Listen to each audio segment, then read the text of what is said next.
Students, welcome to the channel. और आज हम स्टार्ट कर रहे हैं 9th क्लास की मैथमेटिक्स का फर्स्ट चैप्टर नंबर सिस्टम। तो आइए स्टार्ट करते हैं। तो सबसे पहले समझेंगे नंबर सिस्टम होता क्या है, क्योंकि इस चैप्टर को स्टार्ट करने से पहले थोड़ा सा नंबर सिस्टम के बारे में बात करेंगे कि नंबर सिस्टम होता क्या है। तो नंबर सिस्टम एक ऐसा सिस्टम है जिसमें बहुत सारे नंबर्स हैं और उन नंबर्स को हमने अलग अलग कैटेगरी में जो है बांट रखा है। जैसे हमने कुछ कैटेगरीज ऐसी बनाई है जो केवल नेचुरल नंबर्स हैं, कुछ कैटेगरीज ऐसी बनाई है जिसमें होल नंबर हैं, कुछ कैटेगरीज ऐसी बनाई है जिसमें रैशनल है, इरेशनल है, रियल है, इंटीजर्स हैं। इस सारे नंबर्स की अलग अलग कैटेगरी बनाई है। उस कैटेगरी में वो नंबर हमने जो है रखे हुए हैं। तो ये जितने भी नंबर्स हैं, इन पूरे नंबर का जो एक सिस्टम है, इसको हम नंबर सिस्टम कहते हैं। क्या कहते हैं? Number system. ठीक है, अब इसके अंदर कौन कौन से नंबर है वो हम पढ़ेंगे। तो सबसे पहले देखेंगे नेचुरल नंबर। तो नेचुरल नंबर क्या होता है? नेचुरल नंबर वो नंबर्स होते हैं जो 1 से स्टार्ट होते हैं और इन्फिनिटी तक जाते हैं। 1 से स्टार्ट होते हैं और इन्फिनिटी तक जाते हैं। तो जैसे देखेंगे, अब अगर कोई पूछता है आपसे कि भाई नेचुरल नंबर को जो नंबर्स है 1 से जो इन्फिनिटी तक जो नंबर्स जाते हैं उनको नेचुरल नंबर क्यों कहते हैं? तो इन नंबर्स को नेचुरल नंबर इसलिए कहते हैं क्योंकि ये जो नंबर्स हैं वो हमारे 1 से स्टार्ट तो होते ही हैं, बट ये नेचुरली अंदर से निकलते हैं। जैसे अगर आपसे कोई कहेगा कि आप मुझे पैसे दे दो या आप मुझे रुपए दे दो, तो आपसे कैसे कहेगा कि मुझे 0 रुपए दे दो या मुझे 0 पैसे दे दो? क्योंकि 0 तो बोलेगा नहीं, क्योंकि 0 की तो कोई वैल्यू होती ही नहीं है। भाई 0 की तो कोई वैल्यू होती ही नहीं है। रियल लाइफ में 0 क्या है? कुछ भी नहीं है, कोई वैल्यू ही नहीं है।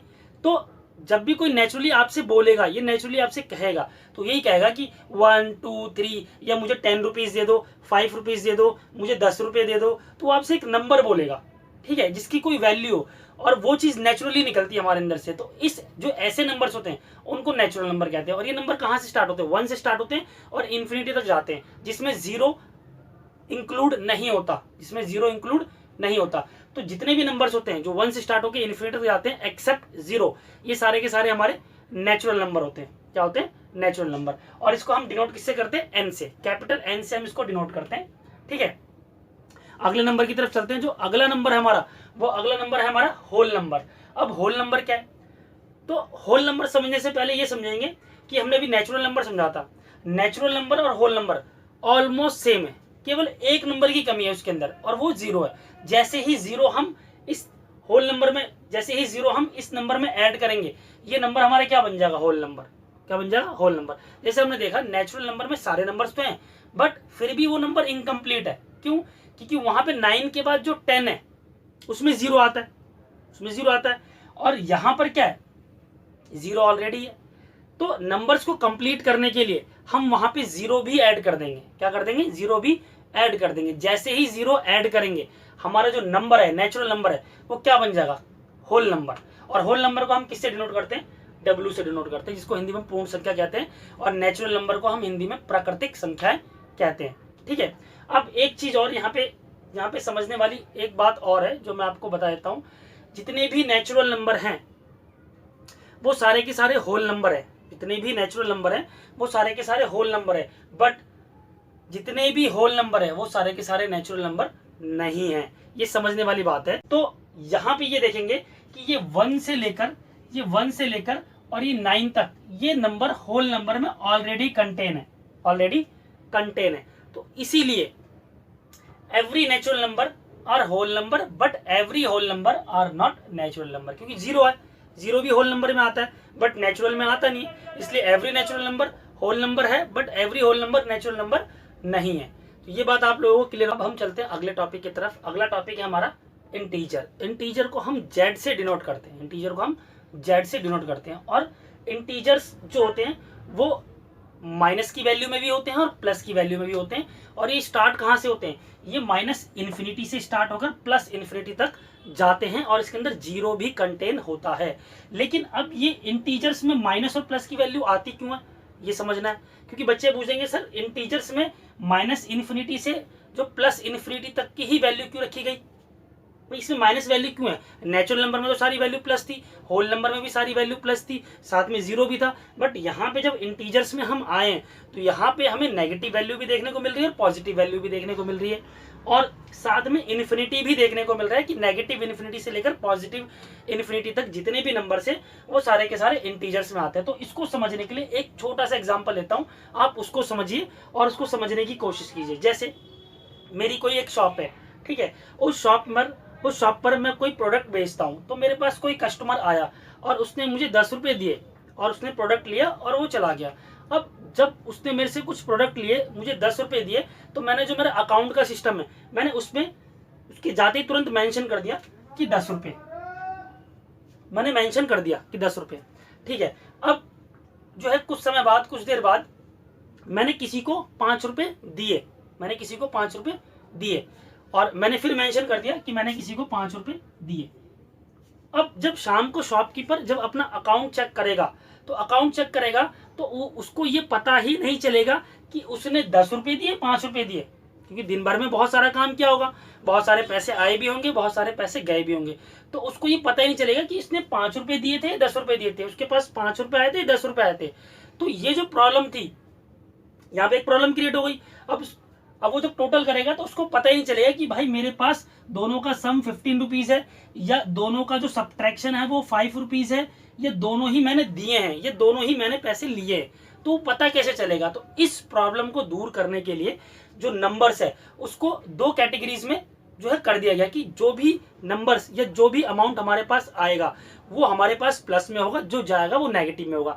तो इस प्रॉब्लम को दूर करने के लिए हमने जो नंबर्स है, नंबर्स में क्या डाल दिया? साइन डाल दिया। जैसे यहाँ पे प्लस 10 रुपीज आए थे और 5 रुपीज हमने दिए थे, मतलब माइनस। अब जब शाम को शॉपकीपर अपना अकाउंट करेगा तो अकाउंट चेक करने के बाद उसको पता चलेगा कि जो मेरा बैलेंस है वो कितना हो गया, 5 रुपए का बैलेंस है। मैंने 10 रुपए किसी से लिए थे क्योंकि उसने मुझसे प्रोडक्ट खरीदा था, और 5 रुपए मैंने किसी को दिए थे।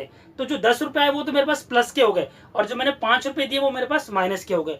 तो यहाँ पे जो शाम का जो अकाउंट है, जो बैलेंस है, वो मेरे पास 5 रुपए रहता है, मेरे पास 5 रुपए का बैलेंस है। तो ऐसी जो प्रॉब्लम्स आती है उनको दूर करने के लिए इंटीजर्स जो एक नंबर है उसको यहाँ पे दिया गया, और जिसमें दो टाइप्स के नंबर बताए गए हैं, एक नेगेटिव इंटीजर और एक positive integer. Negative integer minus infinity से स्टार्ट होता है और पॉजिटिव इंटीजर जो है प्लस इन्फिनिटी तक जाता है। तो ये हमारा कंप्लीट हो गया। तो अब चलते हैं अगले टॉपिक की तरफ। अगला टॉपिक है हमारा प्राइम नंबर। प्राइम नंबर क्या होता है, ये प्राइम नंबर क्या होते हैं? तो प्राइम नंबर को समझने के लिए सबसे पहले हम ये देखेंगे कि कौन कौन से नंबर प्राइम नंबर होते हैं। जैसे यहाँ पे लिखा हुआ है 2, 3, 5, 7, 11, 13 और आगे तक और भी नंबर्स हैं जो कि हमारे प्राइम नंबर होते हैं। तो यही नंबर प्राइम नंबर क्यों होते हैं, तो इसको समझेंगे। और इसको समझने के लिए सबसे पहले प्राइम नंबर की डेफिनेशन समझेंगे। अब प्राइम नंबर की डेफिनेशन क्या है? तो प्राइम नंबर की दो डेफिनेशन मैं आपको बताऊंगा, दोनों तरीके से आप समझ सकते हैं, बहुत ईजी है, कोई भी टेंशन वाली बात नहीं है। तो प्राइम नंबर के लिए सबसे पहले देखेंगे, जो पहली डेफिनेशन है वो ये डेफिनेशन है कि कोई भी नंबर जिसके दो फैक्टर्स होते हैं, उनको हम प्राइम नंबर कहते हैं। ये पहली डेफिनेशन होगी। दूसरी डेफिनेशन की तरफ चलेंगे तो दूसरी डेफिनेशन ये है कि वो नंबर जो 1 से डिवाइड होता है और खुद से डिवाइड होता है, ऐसे नंबर को भी हम प्राइम नंबर कहते हैं। ये दूसरी डेफिनेशन है। तो एग्जाम्पल लेते हैं, एग्जाम्पल से ज्यादा समझ में आएगा। एग्जाम्पल लेते हैं, जैसे हमने पहला नंबर क्या लिया, 1। तो 1 क्या प्राइम नंबर है? नहीं। क्यों? क्योंकि 1 एक स्पेशल नंबर है, 1 प्राइम नंबर नहीं है, और 1 केवल 1 से ही डिवाइड होता है और किसी भी नंबर से डिवाइड नहीं होता। तो केवल एक फैक्टर है, और एक फैक्टर है तो फिर वो नंबर प्राइम नंबर नहीं है। ठीक है, तो अगला एग्जांपल लेते हैं। अगला एग्जांपल क्या हमारा, 2। तो 2 क्या एक प्राइम नंबर है? बिल्कुल, 2 एक प्राइम नंबर है। कैसे, देखते हैं यहाँ पे। तो जो पहली डेफिनेशन थी उसके अकॉर्डिंग जो 2 है, 2 के दो फैक्टर है। जैसे एक फैक्टर 1 है और दूसरा फैक्टर क्या है, 2, तो ये प्राइम नंबर है। और दूसरे तरीके से अगर समझेंगे तो जो 2 है वो 1 से भी डिवाइड होता है, 2 से भी डिवाइड होता है, तो ये भी एक प्राइम नंबर है। तो दोनों तरीके से हमने इसको देखा, तो दोनों तरीके से ये हमारा प्राइम नंबर है, प्रूफ होता है कि हमारा एक प्राइम नंबर है। अगला एग्जांपल लेते हैं 3। तो क्या 3 एक प्राइम नंबर है? बिल्कुल, 3 भी एक प्राइम नंबर है। क्यों? क्योंकि 3 का भी एक फैक्टर 1 है और 3 का भी एक फैक्टर 3 है। ये 1 से भी डिवाइड होता है, ये 3 से भी डिवाइड होता है, इसलिए प्राइम नंबर है। अगला एग्जांपल लेते हैं 4। क्या 4 एक प्राइम नंबर है? तो चेक कर लेते हैं, चेक करके फिर बताते हैं कि ये प्राइम नंबर है या नहीं है। तो 4 के फैक्टर्स कितने? 1 2 4 फैक्टर्स हो गई। ठीक है, अगर फैक्टर देखेंगे तो इसके जो फैक्टर आएंगे वो समथिंग ऐसे आएंगे 1 2 2। ठीक है, ये फैक्टर हो गए। और क्या ये नंबर 1 से डिवाइड होता है? बिल्कुल होता है। क्या 4 2 से डिवाइड होता है? बिल्कुल होता है। क्या 4 2 से डिवाइड होता है? बिल्कुल होता है। बट यहां पर 2 से ज्यादा फैक्टर हो गए, 2 से ज्यादा फैक्टर हो गए, इसलिए 4 हमारा प्राइम नंबर नहीं है। 4 हमारा प्राइम नंबर नहीं है। दूसरे तरीके से इसको समझेंगे, तो दूसरे तरीके से इसको समझेंगे तो यहां पे देखेंगे जो 4 है वो 1 से भी डिवाइड होता है, 4 हमारा 2 से भी डिवाइड होता है, 4 हमारा 4 से भी डिवाइड होता है।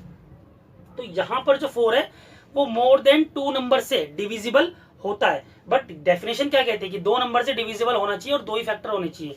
तो यहाँ पे 3 नंबर से 4 डिविजिबल हो रहा है, एक 1 से भी डिविजिबल हो रहा है, 2 से भी डिविजिबल हो रहा है, 4 से भी डिविजिबल हो रहा है। इसलिए जो 4 है, 4 हमारा प्राइम नंबर नहीं है, प्राइम नंबर्स में 4 नहीं आता। ठीक है, तो यहां तक मुझे उम्मीद है कि आप लोगों को प्राइम नंबर क्लियर हो चुका है।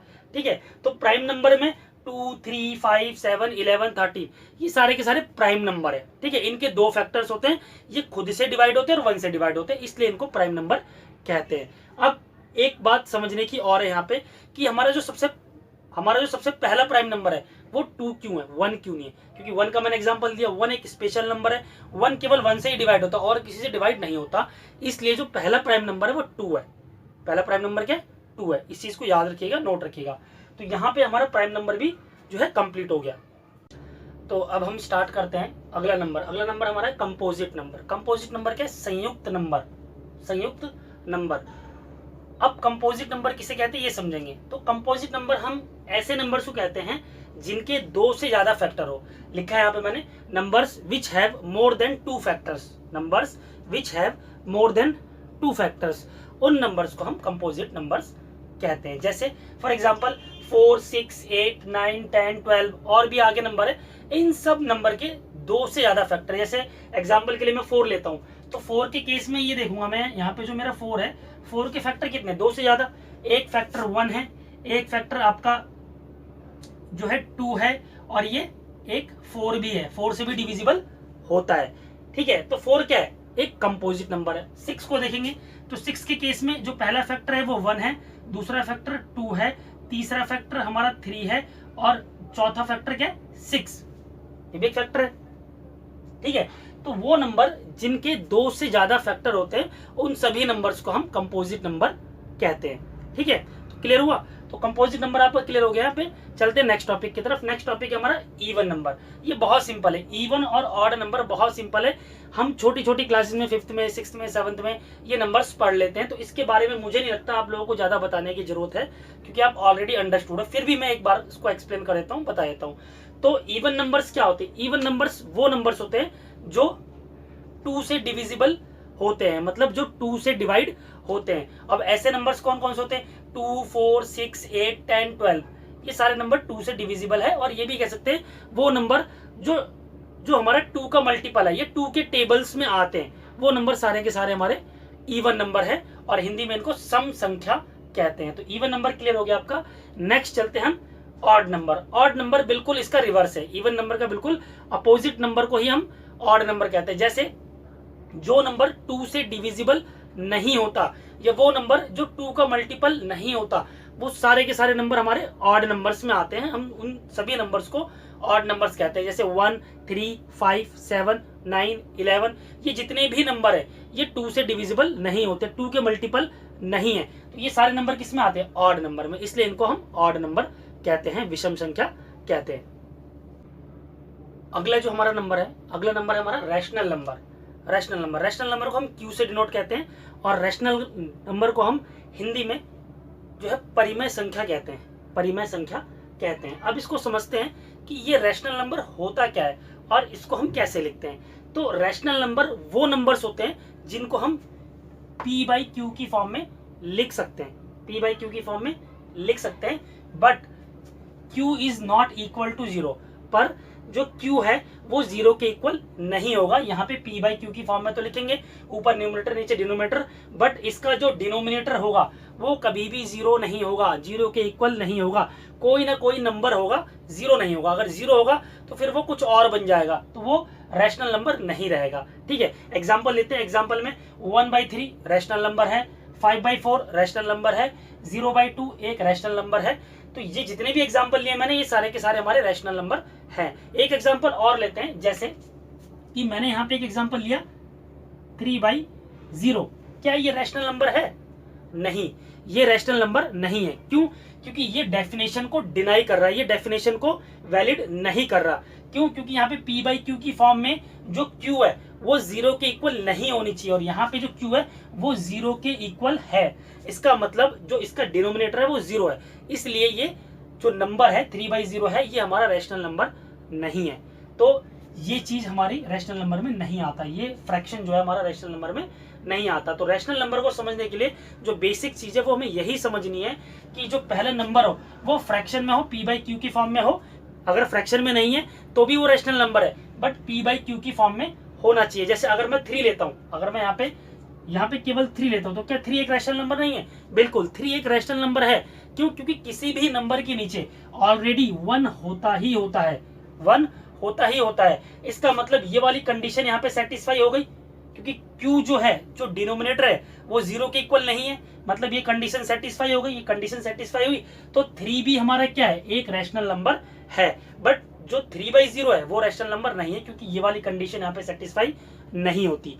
ठीक है, तो ये हमारा जो है रैशनल नंबर का पहला कॉन्सेप्ट हो गया।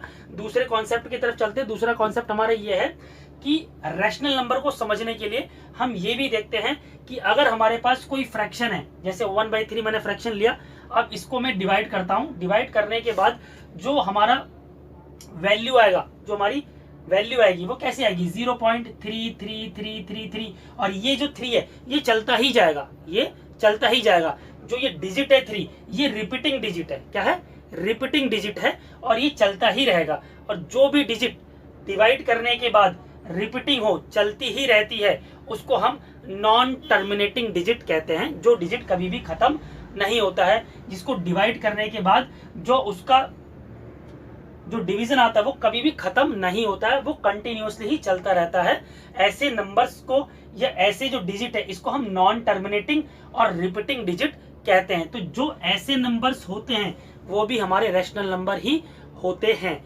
बट अगर यहाँ पर कोई केस ऐसा आ जाए कि यहाँ पर हमारा जो 3 है वो 1 2 3 बार 3 आया, इसके बाद 4 आ गया, तो वो नंबर हमारा नॉन टर्मिनेटिंग नहीं रहा, वो टर्मिनेट हो गया, और वो फिर रिपीटिंग भी नहीं रहा, रिपीटिंग भी नहीं रहा। ठीक है, तो यहाँ पे केवल यही समझना है और यही देखना है कि कोई भी फ्रैक्शन डिवाइड करने के बाद जो डिजिट है वो रिपीटिंग हो, एक ही नंबर बार बार रिपीट हो रहा हो, रिपीटिंग हो, और वो नंबर कभी खत्म ना हो रहा हो, वो कंटिन्यूअस चल रहा हो, नॉन टर्मिनेटिंग हो। तो जो ऐसे नंबर्स होते हैं वो हमारे रैशनल नंबर कहलाते हैं। ये दूसरा कॉन्सेप्ट था, ये पहला कॉन्सेप्ट था। तो जहां तक मुझे उम्मीद है ये दोनों कॉन्सेप्ट आप समझ चुके हैं। जहां पर दोनों कॉन्सेप्ट आते हैं, ये दोनों में से कोई एक कॉन्सेप्ट आता है, उस नंबर को हम रैशनल नंबर में कंसिडर करते हैं। ठीक है, अगले टॉपिक की तरफ चलते हैं। अगला जो टॉपिक है हमारा, अगला टॉपिक है इरेशनल नंबर। इसका बिल्कुल रिवर्स है, इसका बिल्कुल रिवर्स है। जैसे नॉन टर्मिनेटिंग और नॉन रिपीटिंग नंबर्स जितने भी होते हैं वो सारे के सारे इरेशनल नंबर, अपरिमेय संख्या होते हैं। जैसे एग्जांपल लेते हैं, जैसे पाई। पाई जो एग्जांपल है वो इरेशनल नंबर का बहुत ही फेमस एग्जांपल है। पाई का कई बार क्वेश्चन आ चुका है कि पाई इज रैशनल और इरेशनल। तो पाई एक बहुत ही फेमस इरेशनल नंबर है। क्यों है वो मैं आपको बताता हूँ, बोर्ड पे देखिए एक बार ध्यान से। पाई 22/7 होता है, और इसको डिवाइड करने के बाद जो हमारा नंबर आता है वो 3.145 और आगे भी चलता है, आगे भी चलता है, और ये खत्म नहीं होता, चलते रहता है। तो इसलिए क्या है, नॉन टर्मिनेटिंग है, क्योंकि खत्म नहीं हो रहा, डिवाइड होने के बाद ये चीज खत्म नहीं हो रही, वो चलती रहती है, तो नॉन टर्मिनेटिंग है। दूसरा नॉन रिपीटिंग, यहाँ पर जैसे ऊपर वाले केस में 3 बार बार रिपीट हो रहा था, लेकिन इस केस में 1 4 5 और भी नंबर्स आएंगे जो यहाँ पर कोई भी नंबर रिपीट नहीं हो रहे, बार बार रिपीट नहीं हो रहे। तो ऐसा जो नंबर होता है, इस नंबर को हम इरेशनल नंबर कहते हैं। Non terminating non repeating numbers हमारे इरेशनल नंबर होते हैं। और भी बहुत सारे नंबर्स हैं जो इरेशनल नंबर होते हैं। जितने भी रूट्स वाले नंबर है, जैसे √2 √5 √6 √7 √10, ये जितने भी नंबर हैं ये सारे के सारे हमारे इरेशनल नंबर में आते हैं। तो मुझे लगता है ये कॉन्सेप्ट आप लोगों को समझ में आ गया है, और ये हमारा इरेशनल नंबर था, अपरिमेय संख्या था। ठीक है, अगले नंबर की तरफ चलते हैं। अगला नंबर हमारा है रियल नंबर। रियल नंबर क्या होते हैं? तो रियल नंबर को समझने के लिए सबसे पहले हमें ये जानना होगा रियल नंबर क्या होता है। रियल नंबर मतलब वास्तविक संख्या है, वो संख्याएं जो रियल में हैं, जो संख्याएं होती हैं, जो नंबर्स हमारे रियल में होते हैं। तो कोई भी नंबर, जितने भी नंबर है वो सारे के सारे रियल नंबर है। एनी रैशनल और एनी इरेशनल नंबर, सबका जो सम है, सबका जो कॉम्बिनेशन है, वो सब का सब क्या है? रियल नंबर है। जितने भी रैशनल और इरेशनल, इंटीजर्स, ये सब के सब हमारे रियल नंबर में आते हैं। तो रियल नंबर को आर से डिनोट करते हैं, और rational, irrational, integers, positive, negative, सारे जितने भी नंबर है वो सारे के सारे हमारे रियल नंबर में आते हैं। तो आई होप, मुझे लगता है कि रैशनल, इरेशनल और रियल नंबर आप लोगों को समझ में आ गया होगा। और इसको अगर आपको कोई भी टॉपिक यहाँ पे समझने में दिक्कत होती है तो आप ये वीडियो दोबारा, आप एक बार दोबारा कंटिन्यू करके दोबारा चला के देखिए। आपको जितने भी कॉन्सेप्ट मैंने बताया उन कॉन्सेप्ट को दोबारा देखिए। आई होप वो कॉन्सेप्ट आपको जरूर समझ में आ जाएंगे।